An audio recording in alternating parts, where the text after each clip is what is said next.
You know, England is not a nation known for creating good managers. As a matter of fact, they actually stink at having good managers. Think about some of the managers like Gareth Southgate, Graham Potter, Sam Allardyce, Alan Pardew. I mean, Redknapp was okay, I guess. But England have never been good at hiring managers. I mean, look at the Premier League. When was the last time we saw an English manager win the Premier League? Oh, it's silence over here, so I'm guessing we haven't seen it in a long time. Has that ever even happened? I know I'm a Barcelona fan, but I definitely haven't seen it ever happen.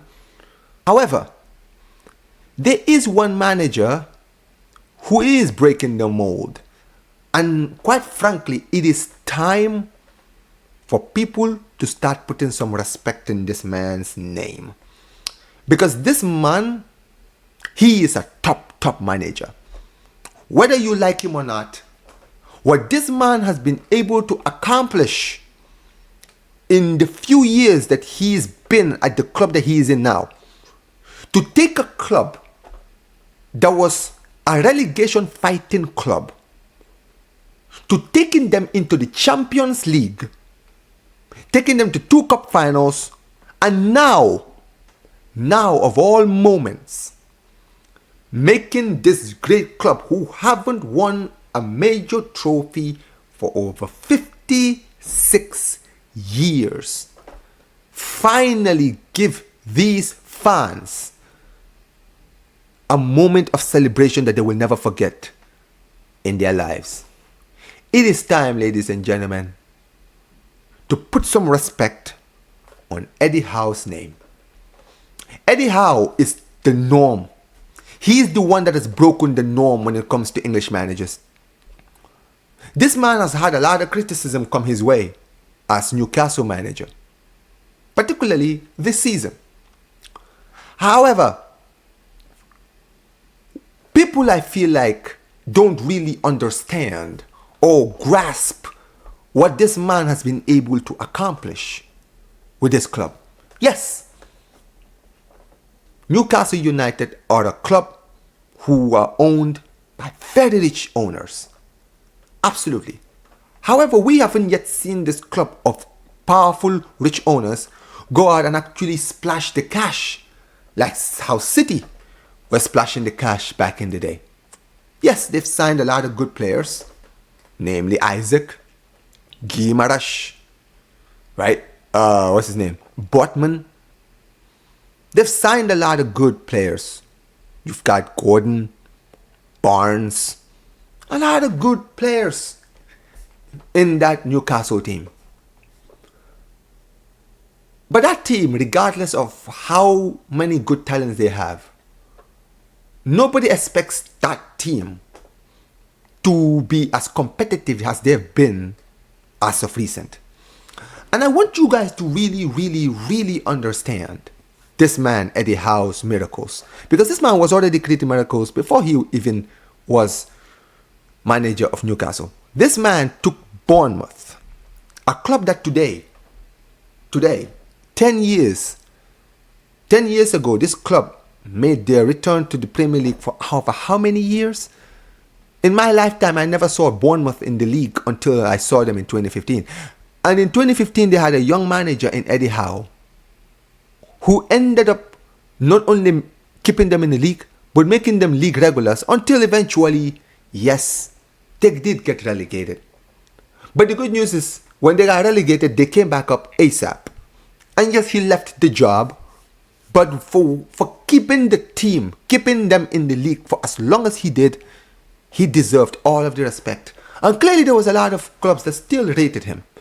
In the end, when Newcastle were basically on the verge of being bought, or were just about bought, Eddie Howe was hired as the new manager. And Eddie Howe, from the moment he arrived, things changed. His first full season as manager of Newcastle United, he took Newcastle United Newcastle United to the Champions League for the first time in almost 22 years. Now I want you to really understand this.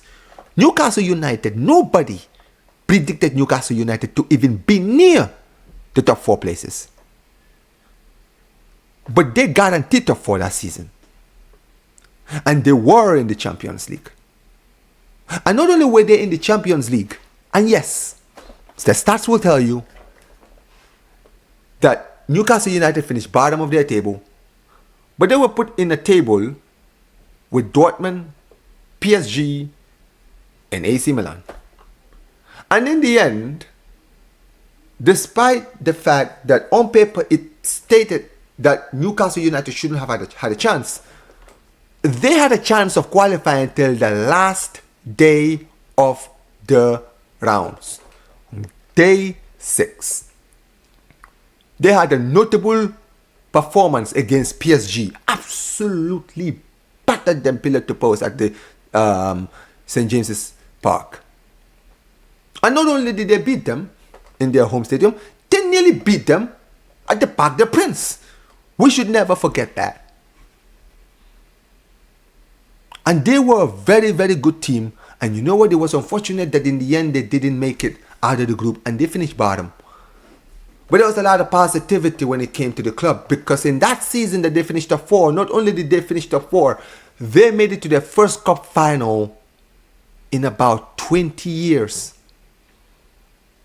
And yes, they might have lost, but to have that moment in Wembley meant so much to that club. And that was because of Eddie Howe.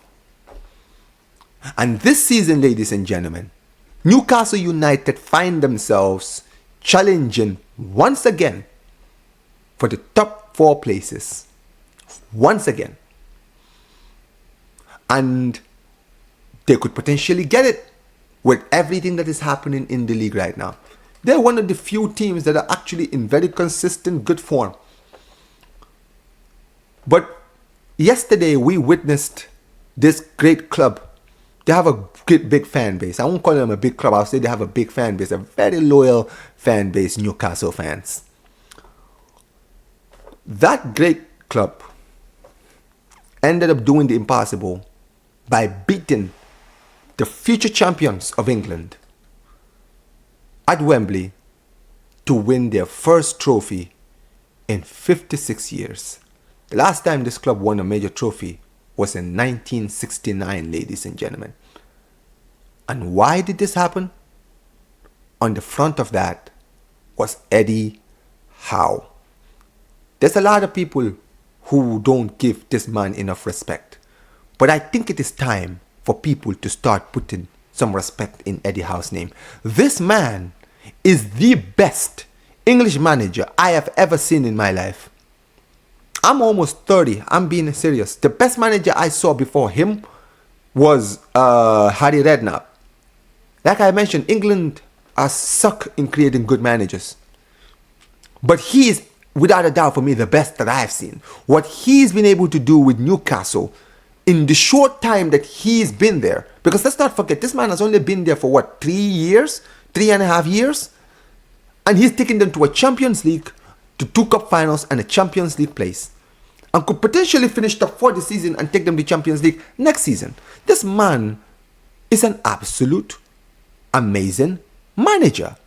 And it's time for people to put some respect on this man's name. Because he is England's best manager. And he is the man that should have been given the job by England before giving it to Tuchel. Now, maybe Tuchel could do a job. But English, specifically the England national team, pride themselves in hiring English managers. I think that he should have been the one in the front line. But listen, one man's trash is another man's treasure. At the end of the day, England didn't want him. Newcastle keep him. But there's no doubt for me that this man is a top manager. And when you're looking at managers being fired left, right, and center, he's shown that he can adapt to anything. And that he is truly a great, great manager. And it's time for people to show him the love and admiration and respect that he deserves. Tell me what you guys think in the comment section below. Make sure you guys like the video, subscribe to the channel, turn on notifications, and like I always say whenever I end these streams, ladies and gentlemen, Visca el Barça, Visca el Catalonia, and peace, you guys. Take care.